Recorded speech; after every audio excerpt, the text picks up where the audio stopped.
பழனிப்பண்ண ஐயா அவர்களுக்கு மிக்க நன்றி. மற்றும் இதில் பயணித்து வரும் அனைத்து ஆத்மா நண்பர்கள் அனைவருக்கும் என் அன்பான வணக்கத்தை தெரிவித்துக் கொள்கின்றேன். இன்று ஆடி 18. இதே நேரத்தில் தான் அங்கே போர்கள் எல்லாம் முடிந்து எல்லாம் சுகமாக தர்மம் ஜெயித்தது என்பதற்காகத்தான் இந்த ஆடி 18 விழாவையே கொண்டாடுகிறார்கள். எவ்வளவு பொருத்தமாக இருக்கிறது என்று பாருங்களேன். இல்லையா? ஐயா சார், கொஞ்சம் சவுண்ட் கொஞ்சம் கூட ஐயா, கொஞ்சம் மைக் கிட்ட வந்து பேசுங்க ஐயா. சவுண்ட் நிறைய தான் இருக்கு. இப்ப பரவாயில்லையா? இப்ப பரவாயில்ல. திருப்பி சொல்லுங்க. நீங்க சொன்னது ஆடி 18 சிறப்பை பத்தி சொல்லுங்க சார். ஆடி 18 வந்து ஆக்சுவலா இந்த 18 நாட்களுமே போர் தான். மகாபாரத போர் நடந்த நாட்கள் தான் இது.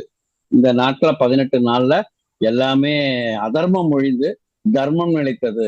அதற்காகத்தான் எத்தனை பேர்கள் தன்னுடைய உயிரை தர்மத்திற்காக தியாகம் பண்ணார்கள் என்பதை நினைவு கூறும் நாள் தான் இந்த ஆடி 18.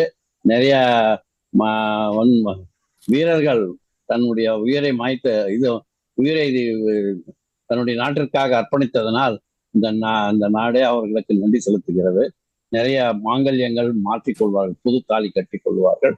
இந்த ஆடி 18 பெருக்கெடுக்கும். அது விவசாயிகளுக்கு நல்ல ஒரு விவசாயம் செய்யக்கூடிய தேவையான தண்ணீர்கள்லாம் கிடைக்கும். ஆடிப்பட்டம் தேடி விதைன்னு சொல்லுவாங்க. இந்த ஆடி நாள் வந்து அவ்வளவு சிறப்பானது. அம்மனுக்கு சிறந்த நாள். அது போல எல்லாத்துக்கும் சிறந்தது ஆடி 18. ஆனா சில 18 நாட்களுமே போர் நடந்ததுனால் அது அவ்வளவு சுகமாக இருக்காது என்பதனால் ஆடி 18க்கு அப்புறம் சுப நிகழ்ச்சிகள்லாம் வேணும். ஆனா இந்த ஆடி 18 எல்லாம் மாத்திட்டாங்க. ஆடி 18 எல்லாமே நடக்கிற மாதிரி ஆடி 18க்குள்ளார இந்த ஆடி தள்ளுபடின்னு போட்டு அதே வந்து எல்லா ஜவுளி கடையாகட்டும், நகை கடையாகட்டும், எல்லா எலக்ட்ரானிக்கல் கடைகளாகட்டும் எல்லா கடைகளும் தள்ளுபடின்னு போட்டு சூப்பரா சேல்ஸ் பண்ண ஆரம்பிச்சுட்டாங்க. அது சுப நாட்களாக மாறிவிட்டது. காலங்கள் மாற மாற அதுவும் மாறிவிட்டது. சரி ஐயா, போன இந்த மகாவதார அறக்கட்டளை நடத்தி வரும் இந்த நிகழ்ச்சிக்கு என்னை வரவழைத்து அன்பு கூர்ந்து வரவழைத்ததற்கு என் நன்றியை தெரிவித்துக் கொள்கின்றேன்.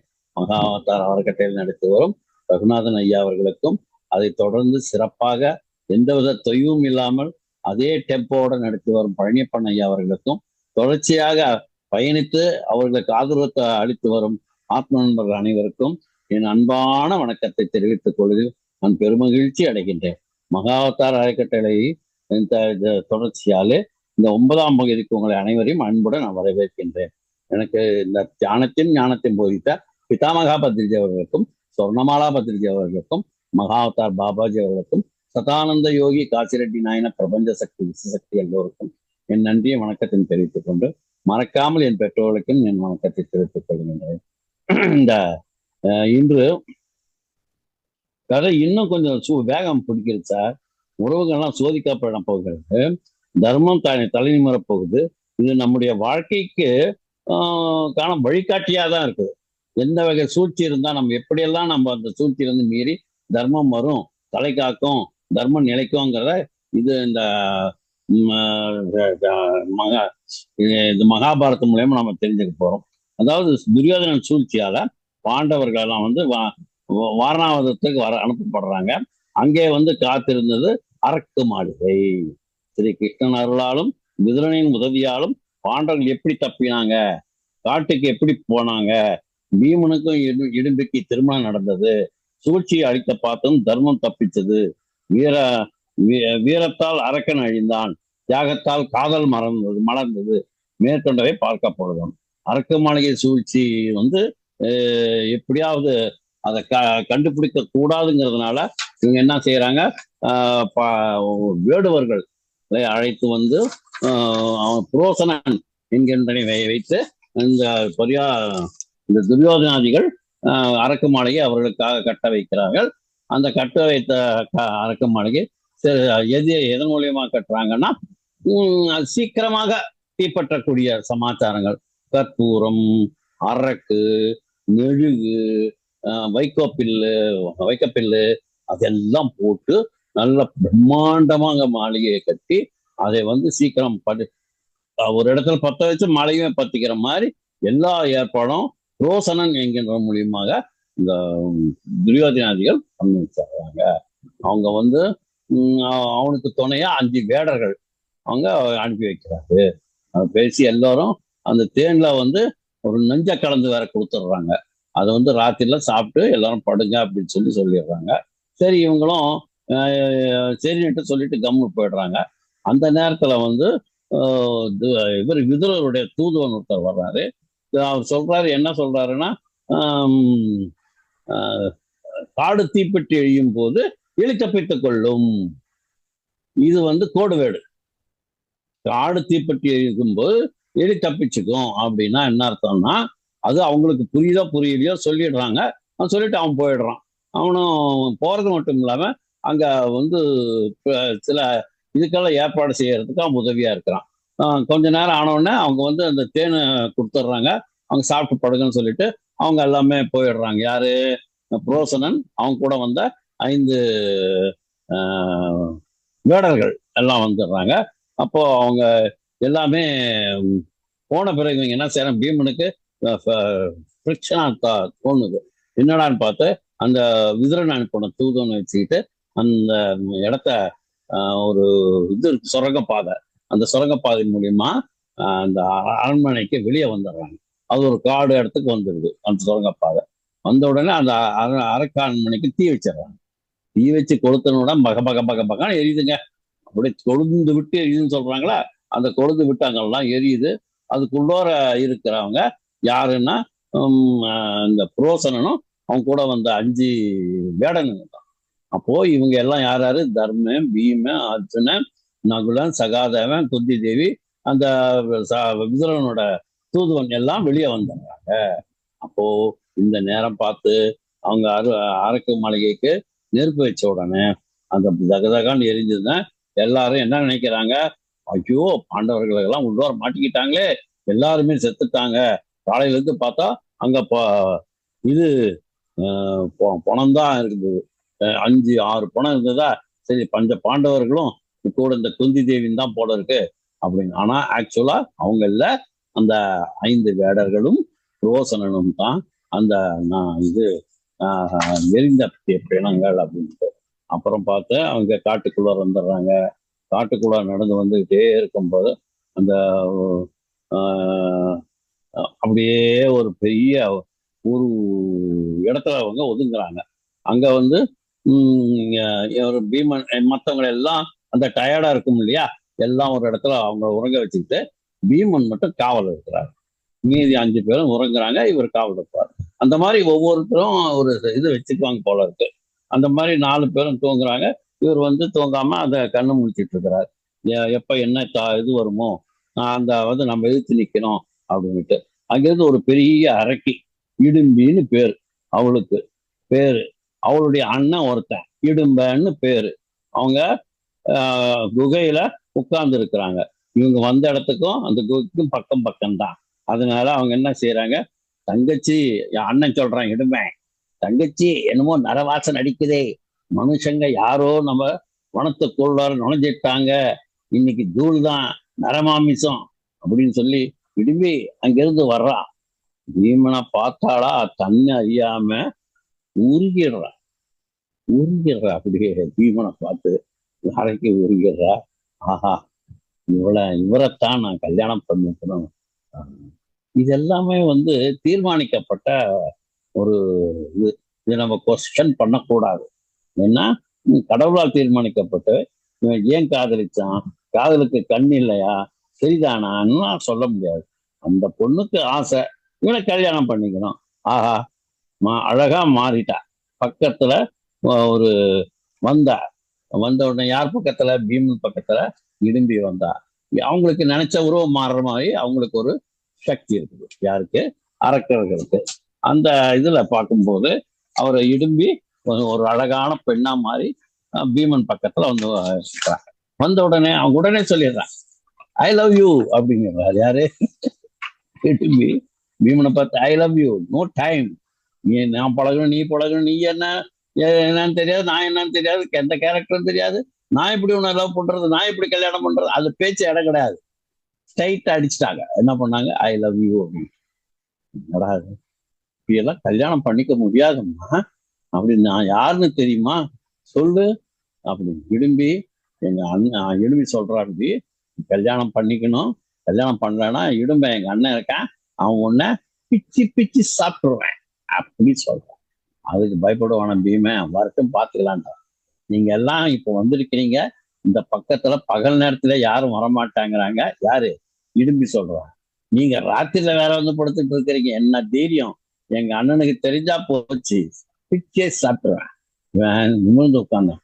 உங்க அண்ணனா வரட்டும், நான் பாத்துக்கிறேன். உன்னால முடியுமா? முடியும். இதுக்குள்ள எல்லாரும் எந்திரிச்சிடுறாங்க. இந்த மாதிரி பேச்சுவார்த்தை இடும்பிக்கும் பீமனுக்கு நடந்துட்டு இருக்கும்போது அந்த சத்தத்தை கேட்டு மீதி 4 பேர் தர்ம, அர்ஜுனன், நகுலன், சகாதேவன், அம்மா குந்தி தேவி எல்லாம் எந்திரிச்சிடுறாங்க. அப்போ எந்திரிச்சுட்டாங்களா, இந்த இடும்பி குந்தி தேவி காலில் விழுந்த இவரை நான் கல்யாணம் பண்ணிக்கணும்மா அப்படின்றான். நேரா மாமன் மாமியார்கிட்ட அப்படித்தானே கேட்டுட்டா, இப்ப என்ன பண்றது? பார்த்துட்டான் யாரு?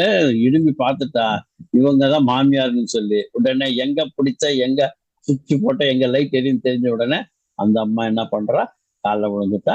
காலில் விழுந்தனே, அம்மா இவரை நான் கல்யாணம் பண்ணிக்கிறேன், இன்னைக்கு ஆசீர்வாதம் பண்ணுங்க. அப்படியா? என்னடா பண்றது? பீம் எந்திரிக்கிறான். இடும்பனும் அந்த எங்க அண்ணனை வந்துருவான். வந்துட்டான். அவன் என்னடா நரமாம்சம் கேட்டான், இவ்வளவு காணமேன்றான். அவன் புறப்பட்டு வந்துட்டான், கம்பீரமா வர்றான். பீமனுக்கும் அவனுக்கு சண்டை நடக்குது. அன்னைக்கு பூரா சண்டை. சண்டையில யாரு? இடும்பன் இறந்தான். அவன் பீமன் என்ன 1000 பலம், 1000 யானை பலம் கொண்டவன், பலவித கடவுளின் ஆசீர்வாதம் கிடைச்சவன். அவன் வந்து இதுவானா அந்த இடுமை வேற முருகனுக்கு பக்கத்துல, அதாவது நம்ம வச்சு கும்பிடுறோம், சாமி கும்பிடுறோமே அந்த இடும்பம்னு நினைச்சுக்காதீங்க. அந்த இடும்பம் வேற, இந்த இடும்பம் வேற. இந்த அரக்கு மாளிகையில வச்சு இவங்களை கொல்ற மாதிரி பல இன்சிடென்ட் பல இதிகாசத்தில் நடந்திருக்கு. அதே பார்த்தீங்கன்னா இவன் அவன் பேரு என்ன, பிரகலாதன், அவங்க அப்பா அதே மாதிரிதான் அவனை செய்வாங்க. தூண்ல இருந்து கட்டி எடுத்து அவனை வந்து யானை மிதிக்க சொல்லுவாங்க. அப்போ யானை மிதிக்கிறதுல நரசிம்மரை வந்து காப்பாத்துறாரு. அது போல இதே மாதிரி இவர் திருவாசகத்துல இவரை வந்து யானையை வெட்டி அடர சொல்லுவாங்க. அதே மாதிரி தூண்டை கட்டி கடலை போடுவாங்க. அப்படியெல்லாம் மேலே வந்திருக்கு. அது மாதிரி பல இடத்துல பல இன்சிடென்ட் நடக்கிற மாதிரி இவங்களே மகாபாரதத்துல இவங்களை எல்லாம் வச்சு அரக்கு மாளிகையில வச்சு இது பண்றதுக்காக ஏற்பாடு பண்ணாங்க. ஆனா தர்மம் விடுமா? ஸ்ரீகிருஷ்ண பரமாத்மா விட்டுருவாரா? காப்பாத்திட்டாரு இல்ல, தர்மம் நினைச்சு வந்தது.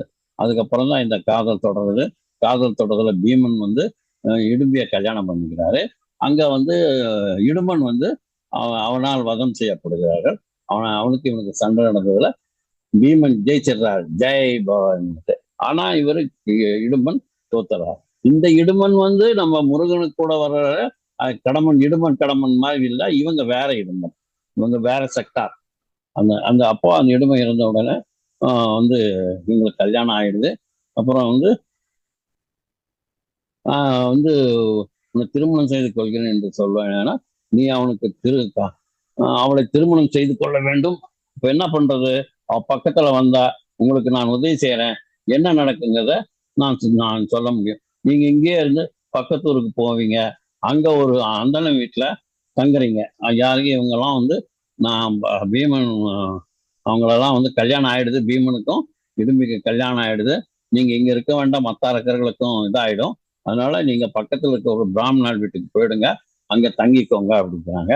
அங்க சரி அப்படிதான் இருக்கட்டும் அப்படின்னு சொல்லிட்டு அவங்க சொன்ன மாதிரி சரிம்மா அப்படின்னுட்டு நேரா பீமன் வந்து எங்களோட பகல்ல இருப்பான், உங்களோட இருப்பான். அப்புறம் வந்து நீங்க இங்க வந்துடணும் அப்படிங்கிற ஒரு அண்டர்ஸ்டாண்டிங், ஜென்டில்மேன்ஸ் அண்டர்ஸ்டாண்டிங் போடுறாங்க. பகல் அங்க இருப்போம், ராத்திரி இங்க இருப்பாங்கிற மாதிரி இது அண்டர்ஸ்டாண்டிங் போட்டுக்கிறாங்க. சரி, அப்போ இவங்க என்ன செய்யறாங்க, ஒரு குழந்தை பிறந்தா இருக்கும், அந்த குழந்தை பிறந்த வரையும் நீங்க விட்டுட்டு அப்புறம் போயிடணும். அதே மாதிரி இடும்பிக்கும் பீமனுக்கும் ஒரு குழந்தை பிறந்தது, மொட்டை தலையா இருந்துச்சு, வயிறு குண்டா இருந்துச்சு, கடோத்கஜன், கடன் மாதிரி இருந்ததுனால அவனுக்கு பேரு கடோத்கஜன் அப்படின்னு பேர் வைக்கிறாங்க. அப்ப நம்ம வளர்ற மாதிரி எல்லாம் இன்ச் இன்ச்சா டே பை டேயா லேயர் பை லேயரா இல்லை ஸ்டோன் பை ஸ்டோனெல்லாம் அவங்க வளரல. டக்குன்னு வந்துடுறாங்க. திரும்பி பார்க்கும்போது அவங்க அம்மா ஹைட்டுக்கு வந்துடுறாரு கடோர்கஜன். அப்புறம் காலில் விழுந்து கும்பிடுறா. அப்படி இவர் பெரியப்பா, நமஸ்காரம் தர்மராஜா பெரியப்பா, அப்புறம் அர்ஜுனன் சித்தப்பா, நகுல சித்தப்பா அப்படின்னு சொல்லி எல்லார் காலையும் விழுந்துடுறான். பெரியப்பா சித்தப்பா எல்லோரையும் பார்க்குறான். நீங்க கூப்பிட்டா நான் எப்போ வேணாலும் வருவேன் மறைந்த அப்படின்னு சொல்லிட்டு மறைஞ்சிடறான். எல்லாரும் போயிடுறாங்க. இவங்க வந்து நடைய தொடர்ந்தாங்க. குந்தி தேவி பீமன் தோல்லை தூக்கிட்டு வந்துகிட்டே இருக்கிறாங்க. வே கிரியம் அப்படின்ட்டு ஒரு ஊர். அந்த ஊர்ல இருக்கிற ஒரு பிராமணால் வீட்டுக்கு இவங்க போறாங்க, அங்க தங்குறாங்க. ஆனா அந்த வீட்டுல எல்லாரும் அந்த ஊரே ஒரு மாதிரி ஒரு கவலைக்கிடமாக இருக்குது. கவலைக்கிடமா இருக்குதுன்னு என்ன பண்ண முடியும்? அதுல என்ன கதை தெரிஞ்சுக்கணும் இல்லையா? அந்த அர்ஜுனன் பீமனும் ஜடிக்கும் பிச்சை எடுப்பாங்க. பீமன் வயிற்ற காட்டுவான். அம்மா இந்த வயிற்றுக்கு சோறு போடுங்க, தமாக் பண்ணிக்கிட்டு இந்த வயிற்றுக்கு சோறு போடுங்க. வேணுமா நிறைய போடுவாங்களாம். கொண்டுட்டு வருவானா. குந்தி தேவி என்ன பண்ணுவாங்க, அந்த பீமன் கொண்டு வந்து அர்ஜுனன் கொண்டு வந்த சாப்பாடை 2ஆ பிரிப்பாங்களாம். பாதி பீமனுக்கு கொடுத்துருவாங்களாம் ஒருத்தனுக்கு. மீதி பாதிய மீதி 4 பேரும் சாப்பிடுவாங்களாம். 4-5 பேரும் சாப்பிடுவாங்க. 5 பேரும் அப்படி சாப்பிட்டுட்டே வந்துட்டு இருந்தாங்களாம். வெளில பசிச்சு அது எப்படி சாப்பிடுன்னு அறியறதுக்கு அந்த தாய் ஊர்வலங்களை மட்டும்தான் தெரிஞ்சுக்க முடியும். எங்க வீட்டுல கூட அப்படிதான். நாங்க 4 பேர், அண்ணன் தம்பி அக்கா தங்கச்சிங்க. எங்க அம்மா எந்த பண்டிகை ஆனாலும் இவங்களுக்கு இது பிடிக்கும் அவங்களுக்கு அது பிடிக்குன்னுட்டு அவங்கவுங்க பேர் எழுதி ஒரு டிஃபன் பாக்ஸ்ல போட்டு வச்சிருவாங்க.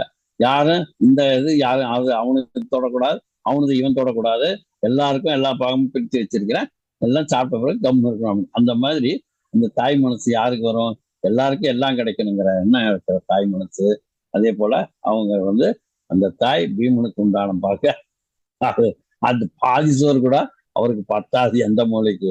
சரி என்ன செய்யறது அப்படின்னு சொல்லிட்டு அவர் இருக்கிறத வச்சுக்கிட்டு அந்த தாய் எல்லாத்துக்கும் பசி அறிந்து சோறு ஊற்ற பால் நினைந்து ஊட்டும் தாயும் சாலப்பெறிந்து நீ பாவியனுடைய ஊனினை உருக்கி உள்ளொளி பெருக்கி உப்பிலோ ஆனந்தமாய ஏனினை சொரிந்து புறம்புறம் திரிந்த செல்வமே சிவபெருமானே யானுனை தொடர்ந்து சிக்கனை பிடித்தேன் எங்கெழுந்தருவது நீன்னு திருவாசகத்தில் இருக்கிற மாதிரி பால் நினைந்து ஊற்றான் தாய்.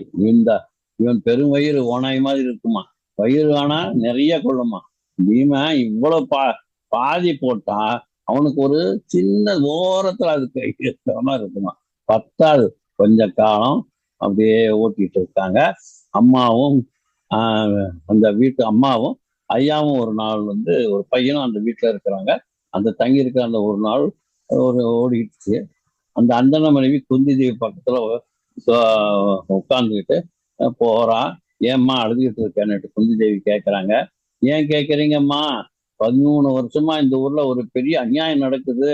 என்னம்மான்னா என்னன்னு சொல்றது, பக்கத்துல பகன்னு ஒரு ராட்சசன் இருக்கேன். அந்த ஊருக்குள்ள புகுந்து எல்லாரையும் அடிச்சு நொறுக்கிட்டு போயிடுவான், துவம்சம் பண்ணிட்டு போயிடுவான் ராட்சசன். இதுக்காக ஊர்க்காரங்க எல்லாம் அவனுக்கு ஒரு ஒப்பந்தம் பண்ணாங்க. என்ன பண்ணாங்க? தினம் ஒரு வீட்டுல இருந்து ஒரு வண்டி நிறைய சோறு, குழம்பு, ரசம் எல்லாம் கொடுக்கணும். 2 காலமோட அனுப்பணும். ஒரு மனுஷன் இவனை அனுப்பணும். இவ்வளவும் இவனுக்கு திணியாக கொடுக்குறோம், நீ மற்றவங்கள ஒண்ணு விட்டுடு அப்படின்னு சொல்லிடுவாங்க. இன்னைக்கு விட்டுடுன்னு சொல்றாங்க. கிராமத்துக்கும் அந்த பகன்கிற அரக்கனுக்கும் இதுதான் ஒப்பந்தம். இந்த வீடு இன்னைக்கு என்னாச்சு, 360 இருக்குது. 300 வீடுங்க இருக்கு. ஒரு நாளைக்கு ஒரு வீட்டுல இருந்து ஒரு ஆள் போவாங்க. இன்னைக்கு எங்க வீட்டுல இருந்து முறையா என் பையனை அனுப்பணும், இல்லை நானும் எங்க வீட்டுக்காரர் வயசானவங்க இருக்கோம், யாராவது ஒருத்தர் போய்த்தாமா ஆகணும் அப்படின்னு. இதுதான் நாங்க வசனமா இருக்கிறதுக்கு காரணம். என்ன செய்யறதுமா அப்படின்னு சொல்லி அந்த பிராமணர் வீட்டு பொண்ணு அந்த அம்மா கண் கலங்கிட்டு இருந்தாங்களாம். அந்த நேரம் பார்த்து இவனுக்கு ஒத்த பிள்ளை தான். அவங்க அக்காவை கல்யாணம் பண்ணி கொடுத்துடுறாங்க. அந்த பிராமணர்களுக்கு அக்காவை கல்யாணம் பண்ணி கொடுத்துட்டாங்க. இவன் மட்டும்தான் இருக்கிறான். இவன் இன்னைக்கு பகனுக்கு எரியாக வேணும், நாளைக்கு இந்த பிள்ளை இருக்க மாட்டான். அதனால எல்லாம் எங்களுக்கு எல்லாமே ரொம்ப வருத்தமா இருக்குதம்மா. நான் என்ன செய்வான், எப்போ சாவான்னு தெரியாது. எங்களுக்கெல்லாம் தெரிஞ்சு போச்சு இந்த பிள்ளை நாளைக்கு சாக போறான்னு, எங்களுக்கு தெரிஞ்சு போச்சு அப்படிங்கிறாங்க. கடவுள் வந்து மனுஷனுக்கு கொடுத்த ஆஹ் நன்கொடை 4 நமக்கு கடவுள் 4 நன்கொடை கொடுத்திருக்கார் தெரியுமா? ஒண்ணு தூக்கம். என்னது?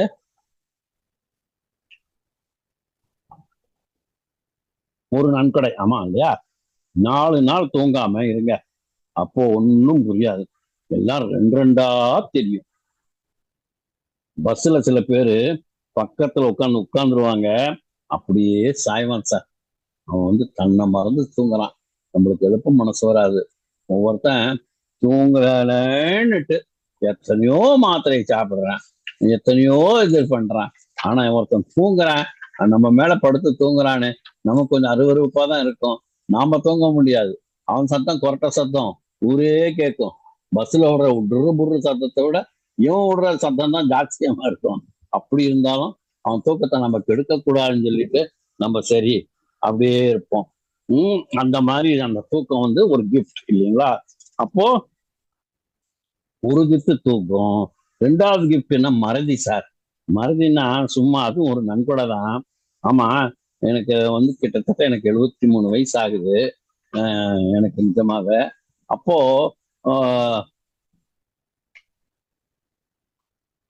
அப்போ என்னன்னா நம்ம வந்து எல்லாமே 73 வயசுல இருக்கிறது எல்லாமே நம்ம ஞாபகம் வச்சுக்க முடியுமா? சின்ன வயசுல நான் கண்ணுக்குட்டி மாட்டு கண்ணுக்குட்டி எல்லாம் துரத்திட்டு ஓடுவேன். பசங்களெல்லாம் கூட எல்லாம் ஓடிட்டு இருப்பேன். அப்புறம் ரெட்டத்தலை கிணறுன்னு இருக்குது எங்க ஊர்ல. அங்கெல்லாம் மேல இருந்து எகிரி குதிக்கிறது. இந்த அங்க முதல்லலாம் ஏறு தண்ணி தண்ணி ஏத்தம் தண்ணி தான் ஏத்தம் விடுவாங்க.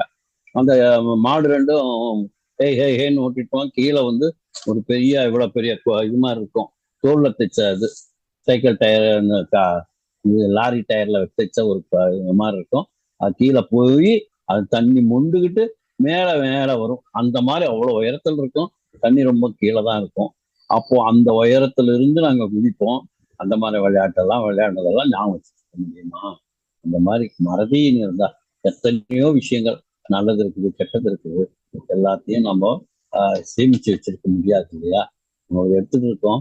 இது கிட்டத்தட்ட இது 300 ஜென்மமோ 400 ஜென்மமோ. இந்த 400 ஜென்மத்துல எத்தனை ஞாபகம் இருக்கோ, எத்தனை மறந்துருக்கோம்னா நிறைய எல்லாம் மறந்துடும். ஏதோ கொஞ்சம் ஞாபகம் வச்சுருக்கோம். அது மறதிங்கிறது ஒரு பெரிய கிஃப்ட் தான் இல்லையா? ஒரு மருமக மாமனார் இருக்காங்க, 2 பேரும் பக்கத்து பக்கத்துல இருக்கிறாங்கன்னு வச்சுக்கோங்க. ஒரு மருமக வந்து மாமியாரை கரிசனம் குத்துக்கா, மருமக வந்து மாமியார் கரிசனம் குத்துவாங்க. இந்த விவேக் ஒரு இதுல சொல்லுவான் பாருங்க, உங்க மனசுல இருக்குது நான் சொல்லவா, அவங்க மனசுல நான் சொல்லவான்னு.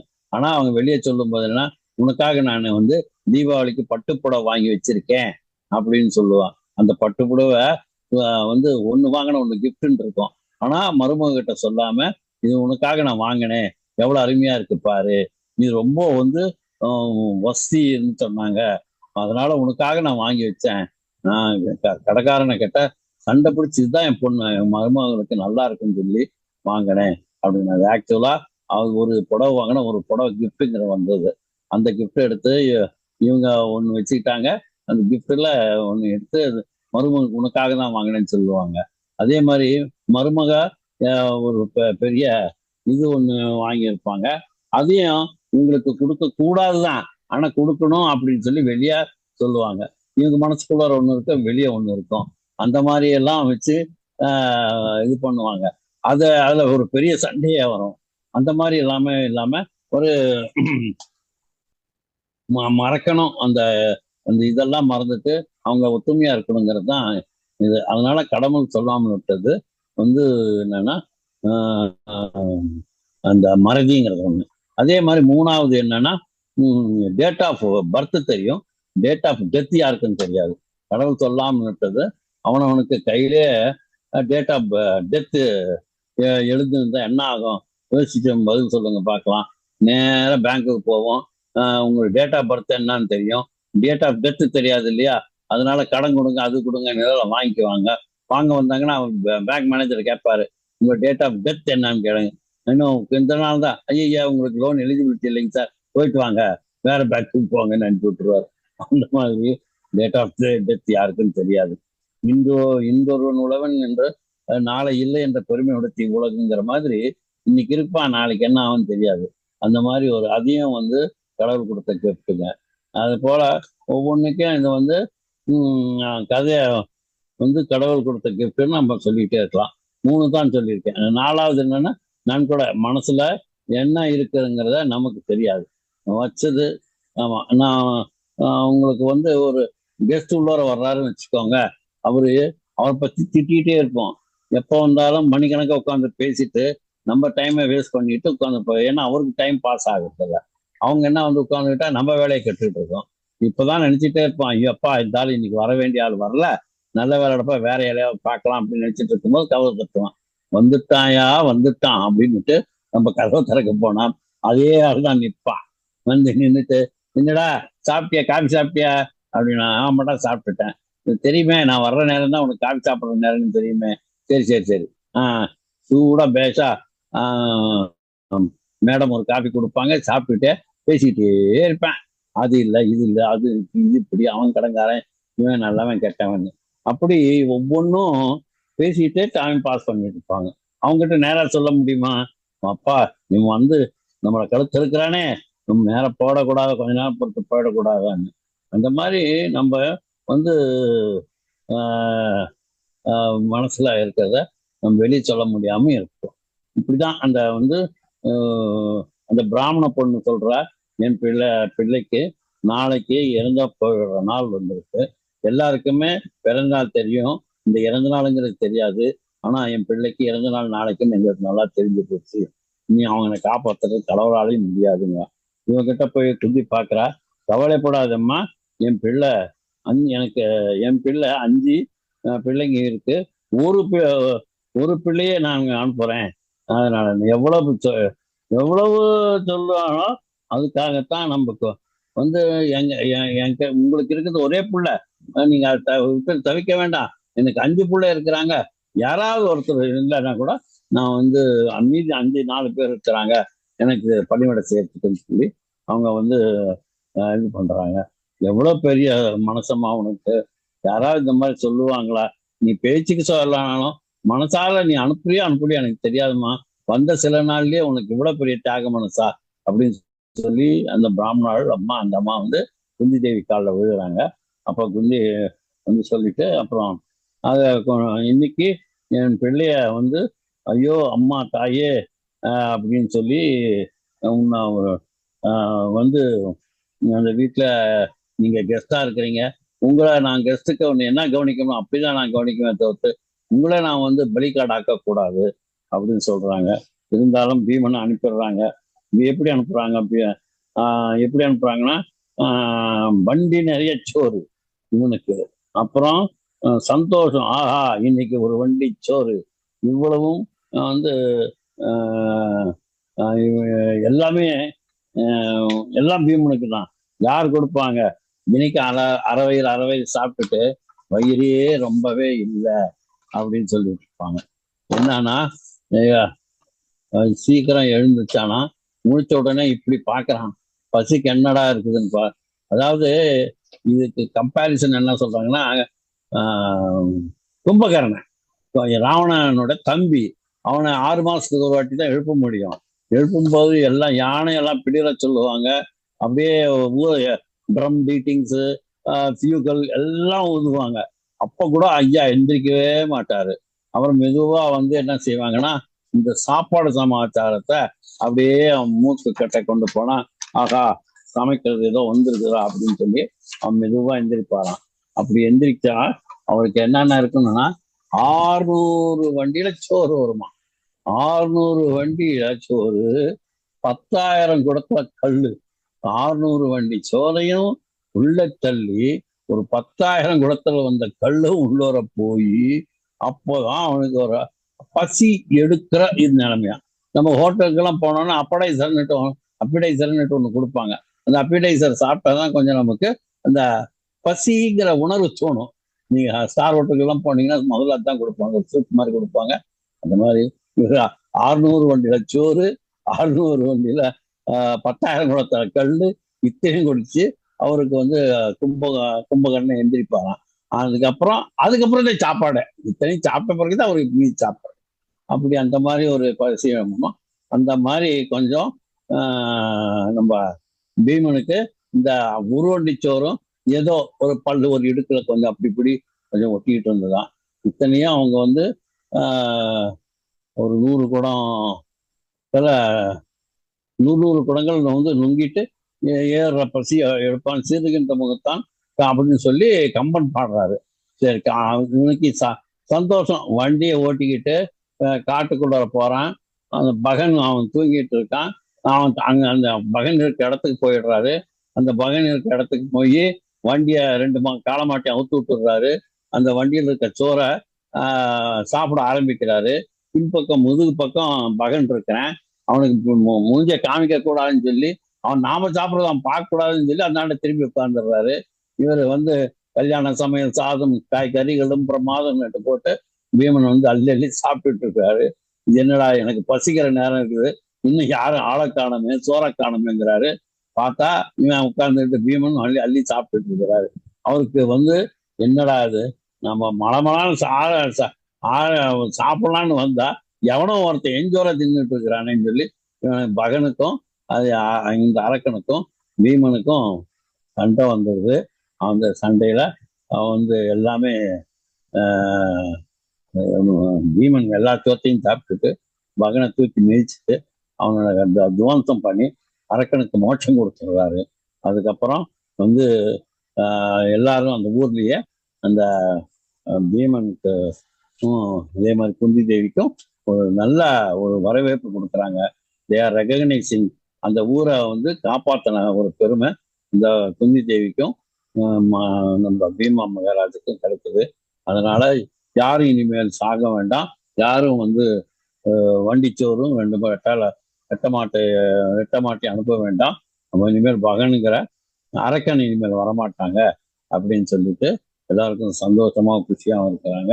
இந்த சந்தோஷம் குஷியும் வந்து பல விதத்துல நமக்கு வந்து இதிகாசத்துலயும் இதுலயும் நமக்கு கிடைக்குது.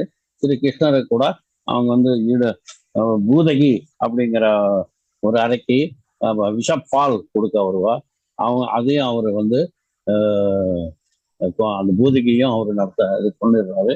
அதே போல நம்ம பிரகலாதனுக்கும் அந்த மாதிரி தான் செய்வாங்க. அந்த மாதிரி ஒவ்வொரு இதிகாசத்திலையும் பார்க்கும்போது இது போன்ற பல விஷயங்கள் நடக்குது. அதே மாதிரி ராமர் காட்டுக்கு போகும்போதும் கூட அங்க வந்து தாரகைங்கிற ஒரு அரக்கி அவங்க விஸ்வாமித்திரர் அவங்க எல்லாம் தவம் செய்யும் போது அவங்கள இடைஞ்சல் பண்ணுவாங்கன்னு சொல்லி அந்த தாரகைய வந்து வதம் பண்ணுவாங்க. இந்த மாதிரி ராமரும் சரி கிருஷ்ணரும் சரி அவங்க கடமையான இது அரக்கர்களையும் அரக்கைகளையும் ஒன்று குவித்து சித்தர்களுக்கும் ரிஷிகளுக்கும் முனிவர்களுக்கும் அவங்க செய்யக்கூடிய தர்மமான ஒரு அந்த இவங்க தியானம் பண்றதும் அவங்க வந்து யாகம் பண்றதுக்கும் துணையா இருந்திருக்கிறாங்க. இதெல்லாம் வந்து ஒவ்வொரு இதிகாசத்திலையும் நமக்கு கொடுக்குற ஒரு பெரிய ஒரு தீர்ப்பு கதை. நியாயம் தர்மம் எப்படியும் வெல்லும். அந்த தர்மம் வெல்றதுக்கு இமீடியட்டா வராம எவ்வளவு ஸ்ட்ரகிள் பண்ண வருதுங்கிறது தெரிஞ்சுக்கலாம். இந்த காலத்துலயும் அப்படிதான், எதுவுமே வந்து டக்குன்னு தீர்ப்பு ஆகிறது இல்லை. இப்போ ராமர் ஜன்மபூமி அப்படியே தான் வர்றது. அதே மாதிரி வாரணாசிலையும் அதே மாதிரிதான். எல்லா இடத்துலையும் பார்த்தீங்கன்னா பலவித கஷ்டங்களும் பலவித ஆர்கியூமெண்ட்ஸ் தீர்ப்புகளும் ஆகிதான் கடைசியில தர்மம் வெல்லுது. அது போல நாம வந்து வாழ்க்கையில நாம கஷ்டப்படுறோம்னா அது பல இருட்டு இதுக்கு பின்னால வெளிச்சம் வர்ற மாதிரி நமக்கும் ஒரு விடியல் கிடைக்கும் அப்படிங்கிறதுதான். இந்த விடியலுக்கு தான் நம்ம ஒவ்வொருத்தரும் நம்ம வந்து பலவித இன்னல்களுக்கு ஆளாகி கடைசியில நமக்கு வந்து நல்ல ஒரு தீர்ப்பு கிடைக்குது. அதுக்காக நம்ம வரோம். நமக்கு இந்த இன்னும் மேற்கொண்டு பலவித சுவாரஸ்யங்களோட நாளை தொடரலாம். இதுவரை நமக்கு வாய்ப்பு கொடுத்த மகா அவதார கட்டளை அவர்களுக்கும் அண்ணன் பழனியப்பன் அவர்களுக்கும் என் அன்பான வணக்கத்தை தெரிவித்துக் கொள்கின்றேன். மற்றும் நம்ம அடுத்த செஷன் ஆகிய தியானத்துக்கு செல்வோம். நன்றி சொல்வோம். எப்ப எப்போ நம்ம வந்து இந்த நன்றி சொல்லக்கூடிய ஒரு இதை ஏற்படுத்திக்கிட்டோம்னா நமக்கு பிரபஞ்சம் நிறைய கொடுத்துக்கிட்டே இருக்கும். அதாவது இந்த நன்றிங்கிற விஷயத்துல வந்து நமக்கு சொல்ல சொல்ல இறைக்கிற காரணம் தான் ஊருங்கிற மாதிரி நமக்கு சொல்ல சொல்ல அந்த அன்பு வந்து நமக்கு பெருகிக் கொண்டே வரும். இந்த அன்பு பெரிய ஒரு கடல் போல, பிரபஞ்சம் போல. அந்த பிரபஞ்சத்துல நம்ம நன்றி சொல்றதுக்கு என்ன இல்லை, எல்லாருக்கும் நன்றி சொல்ல அந்த வந்து நமக்கு நிறைய நமக்கு இது கிடைக்குது. அதை வச்சு பிரபஞ்சத்துக்கு நம்ம நன்றி சொல்லக்கூடிய இந்த நேரத்திற்கு நம்ம அண்ணன் பழனியப்பன் அவர்கள் அழைத்து செல்கிறார். அது எல்லோருக்கும் எனக்கு வாய்ப்பு கொடுத்த எல்லோருக்கும் வணக்கத்தை தெரிவித்துக் கொண்டேன். நன்றி, வணக்கம்.